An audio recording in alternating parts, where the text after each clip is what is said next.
I sat in literally yesterday, and I was so upset in the morning. I just sat and I had to look at the Constitution while we were on the floor and look for what is it that I'm missing in my argument? What is it that I'm not seeing? I had to see it through the business lens. I had to see it through the public policy lens.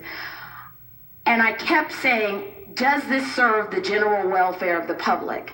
Can I find what I need in order to say that this public policy, which basically fudges the line between public and private, is this good public policy for the state? Are we actually going to reap the benefits? I listened to the testimony say, you may not get any finances or financial gain from this, but you'll get jobs. And I kept asking myself, what is it that I should do? And I realized that I loved the policy so much and I loved the law so much that I was unwilling to take that bet. I was unwilling to hedge and gamble on the idea that I was going to give government powers to a privately run foundation. It's not a library district.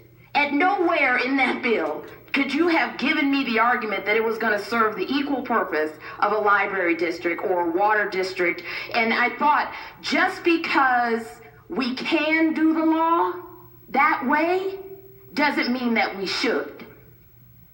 That doesn't mean that we should carve the law out in such a way where we have to question whether or not you build a bill and all you saw was private interest. And then you claim that it's public policy that serves the best and greatest interests of the state. And then from that point, I saw behavior in this building where the Democrats stood and took on battles in 2015. Still have the scars from 120 days in 2015. And while we were questioned in our loyalty of what we took on for labor fights.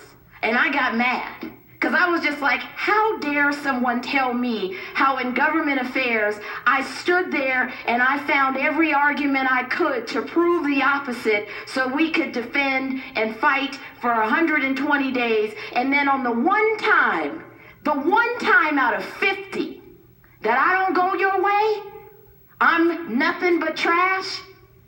I have no value. I have no worth. You have got to be kidding me that we have risen to the level in this body that if I stand for my district, if I stand for public policy, that somehow my value and my effectiveness is diminished, but yet I've never changed. I have been the same legislator in 2011. And I looked at the policy and I asked every question that may not even have been on folks' mind. And I did the same thing in 2013 and I did the same thing in 2015. But yet, who we are and what we stand for and the truth of who we are was challenged. And I said, where are we in the process when who you know to be true, who you know to be standing and defend you, all of a sudden is no longer that. Because of what? We can have philosophical debate, but we had it on this policy, and for some of us, the bad outweighed the good. And for some, the good outweighed the bad. But are we guilty of being traitors?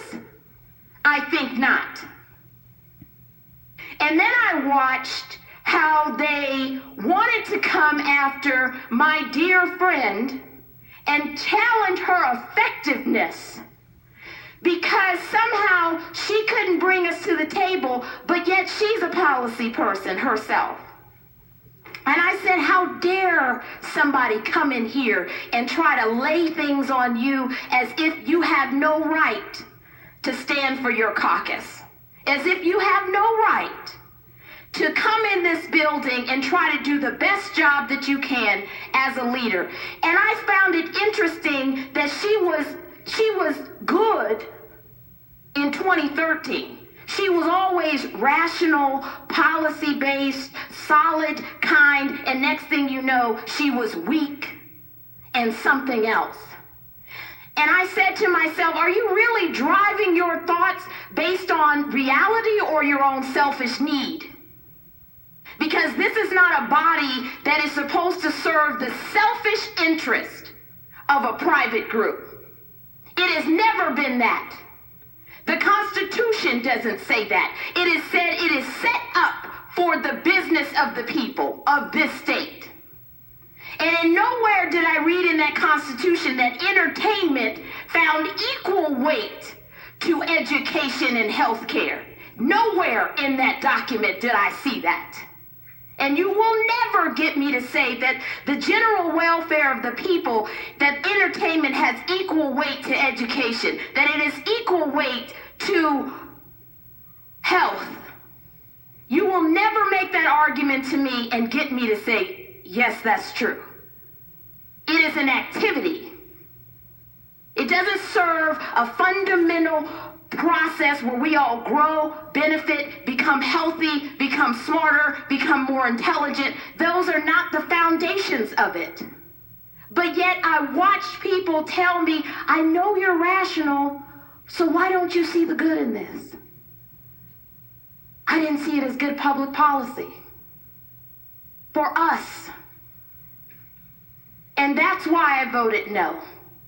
And as we continue this process, and if I serve and get the benefit of going back to my District 7, where my voters choose to re-elect me because, number one, they know that I had their back, that they know that I have had integrity, and they know that I've always been on the right side of the law because I looked at the law for what it was supposed to be. It serves a purpose for people. We're up here for public service. And if I can make that argument and go home and defend that, I'm good, because I had to ask myself, will I look at myself in the mirror and say this was good? I made too many negotiations already. And this was one I could not and would not do. And I almost lost my friend over it. And ain't nobody gonna tell me what it cost to be here in my house. No one.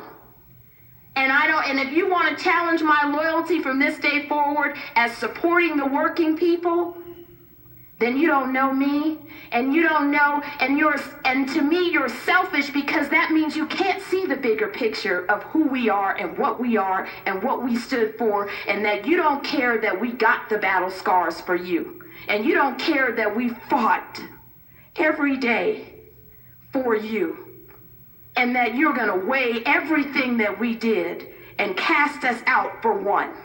That is the most insane thing I've ever experienced, and I hope that this body becomes better and greater, and I hope that the lobbying corps gets a real check on their conscience. Thank you.